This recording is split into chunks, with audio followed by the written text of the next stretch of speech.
Hello friends, welcome to my YouTube channel Dharma's world. Friends, AP డిఎస్సికి సంబంధించి మరి రీసెంట్గా ఈ రోజే కొన్ని గంటల క్రితం మరి సీఎం చంద్రబాబు నాయుడు గారు స్వయంగా చెప్పడం జరిగింది. ఆగస్టు 20వ తేదీలోగా స్కూళ్ళకి కొత్త టీచర్లను పంపిస్తామని చెప్పేసి ఆయన చెప్పడం జరిగింది. ఆగస్టు 20వ తేదీ ఇక్కడ మీరు ఒకసారి చూడొచ్చు.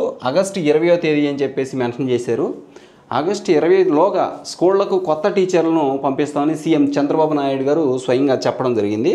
ఇక దీనికి సంబంధించి మిగతా న్యూస్ మనం ఒకసారి చూసినట్లయితే ఇక్కడ క్లియర్గా చూడండి. మెగా డిఎస్సి తుది ఫలితాలపై సీఎం చంద్రబాబు కీలక ప్రకటన చేయడం జరిగింది. ఆగస్టు 20లోగా 16,500 మంది కొత్త టీచర్లు బడులకు వస్తారని ఆయన స్పష్టంగా చెప్పడం జరిగింది. గత 5 ఏళ్లలో ఒక్క టీచర్ని కూడా నియమించకుండా స్కూళ్లలో బాగా చదువులు చెప్పామని వైసీపీ గొప్పలు చెప్పుకుందని చంద్రబాబు విమర్శించారు. తాము చెప్పినట్లుగానే అధికారంలోకి రాగానే మెగా డిఎస్సికి శ్రీకారం చుట్టామని చెప్పేసి ఆయన చెప్పడం జరిగింది. ఇక్కడ ఆ విషయాన్ని క్లియర్గా మీరు గమనించవచ్చు. ఇక్కడ అంటే తాము చెప్పినట్టుగా అధికారంలోకి వచ్చిన వెంటనే మెగా డిఎస్సికి శ్రీకారం చుట్టామని, అందులో భాగంగానే మొదటి సంతకం మెగా డిఎస్సిపై పెట్టామని చెప్పేసి ఆయన చెప్పడం జరిగిందనమాట.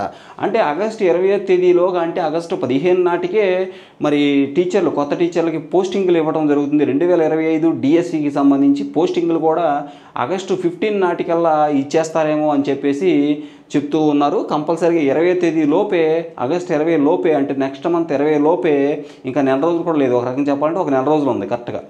ఈ నెల రోజుల్లోనే మీకు ఈ ప్రాసెస్ అంతా కంప్లీట్ చేసి పోస్టింగ్లు కూడా ఇచ్చే పరిస్థితి ఉన్నట్లు మరి సీఎం చంద్రబాబు నాయుడు గారు స్వయంగా స్పష్టంగా చెప్పడం జరుగుతుంది. Thank you so much for watching. Please share this video and subscribe my channel. Thank you so much.